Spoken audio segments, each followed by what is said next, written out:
we live in like completely different worlds more today than we ever have. And that's probably true every single day, that our factual understanding of the world has diverged so much between the different like groups that it's becoming unworkable, or maybe has already become unworkable, such that I think it was finally when the Jewish space lasers were clearing out real estate for Oprah in Hawaii that I realized, I was like, oh my God, nothing can happen anymore as it is. We're past anything ever happening that just happens. There are going to be no more normal plane crashes. There are going to be no more diseases. There are going to be no more vaccines. It's all going to be a conspiracy. It's all going to be a secret missile attack. It's all going to be a secret Jewish super weapon. It's all going to be a secret Bill Gates microchip. Like nothing can happen anymore without it being part of some grand narrative or grand design, which I think is really sad. Why? Why?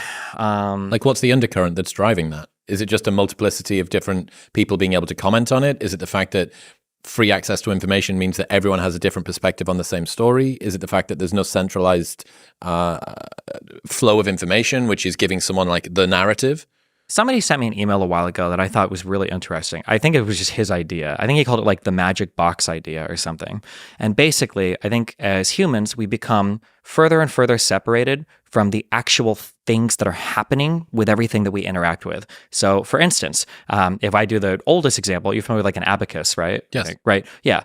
Like I can see the math happening there. I know exactly what's happening. You can't lie to me about an abacus, okay?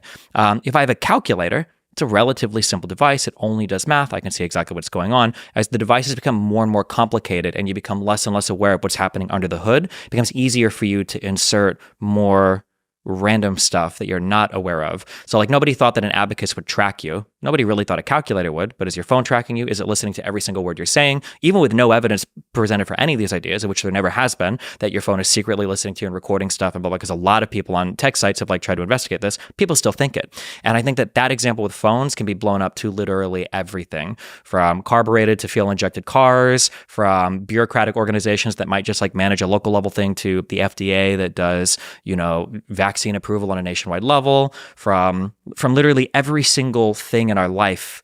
Things that we used to look at and kind of understand, things have gotten so complicated that I think that people are kind of starting to fill in the blanks very easily and quickly with a lot of other stuff. There's no real way to like argue against them, you know? And you will slot into it stuff that just fits your priors, your biases, some half-remembered truth or some whim or hearsay. Yeah. And you just sort of throw this into the workings. The abacus example, whoever gave you that's a really smart. Just thought of that on the spot. Really, you got that was you. That wasn't him. Original. No, that was me. You got a Destiny original analogy right on the spot. Okay, this is some real shit right here. But no, yeah, it's you can see the working. You can see step by step what's laid out in front of you. But people weren't given the workings of what was happening in government or in war or in news previously. There was still a degree of opaqueness to what was happening.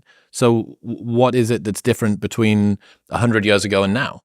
I think that ironically enough, the people that seem to have the biggest problems with liberalism, with like freedom and everything, so I'd say the anti-institutional people that are like, well, we need to bring back religion and kind of like conservative social values, whatever. I think that they've, to some extent, fallen to be the biggest victims of, I hate to say this because it's weird because I'm a liberal, like too much liberalism, too much freedom, and that there's probably some important guardrails that kind of keep us in track or in check about like how we need to live our life. Like in a given like tribe, it's probably good if there's like shame around like eating poop or having like sexual attraction towards children or trying to stab and kill somebody. Like there are some socially cohesive elements that are good that we all kind of like enforce these things to kind of keep everybody a little bit in line. Whereas today, because we have so much freedom with the internet, which is the thing that has changed our life more than anything else in the past 20 and 30 years, nobody wants to talk about it. They just talk about it's either feminism or it's red pill or it's space lasers or it's Biden and the deep state. But the internet has dramatically changed in such a quick time period. It's such a quick time period, right? When I was in grade school, cell phones didn't really exist. Not really. Yeah. Not like they do today. Yeah, same. Things have changed so much, and now people have the ability to select for their world way more than they ever did, and that is incredibly damaging because there's some amount of friction that is incredibly healthy for the human mind. It's good to be able to step into a room, but look at like grade school or high school or college. Everybody manages to make friends, but it's not because they all swiped right on each other to get the perfect match of qualities. It's because when humans spend time together, they learn to ease the friction and they kind of get along with each other.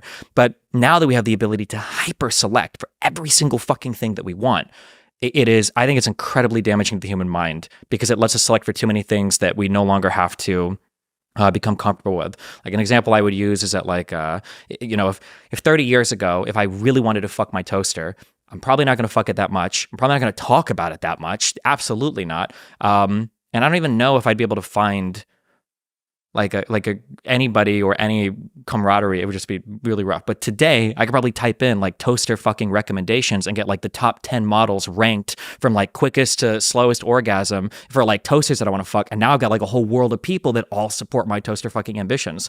And it's funny for the toaster fucking thing, but when we talk about like vaccines or COVID or education or the FDA or the deep state or Andrew Tate or any of these things, well, now it gets like really scary. And that's the world we're in, where you can select for your reality rather than having to deal with the reality that might not be as much fun to deal with.